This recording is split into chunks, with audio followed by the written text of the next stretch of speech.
Hello! Magandang buhay sa inyo!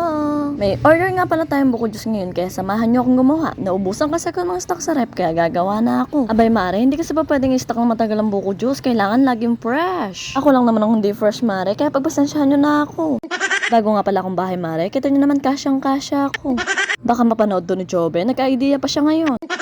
Siya, tinulungan na nga ako ni Joben at ang bagal ko daw. Diyos ko, nagreklamo pa. Siya na nga lang tinutulungan. Dahil nainis na ako, makikipag-date muna ako. Oo, Mare, sinabi ko na baka imarites mo pa ako. Dumating na ngayon na book kong rider, kaya aalis na ako. O diba ang syala, may rider pa ngayon. Andito na nga pala ako sa kadate ko. O say hi mga mare ko. Akala nyo siguro sino na kadate ko, no? Huwag kayong ano dyan, pinapatawa ko lang naman yung biyanan ko. Dahil gabi na ako nakauwi, pupunta muna ako dito sa bida, ang saya. Eto talagang, hindi mawawala sa buhay ko.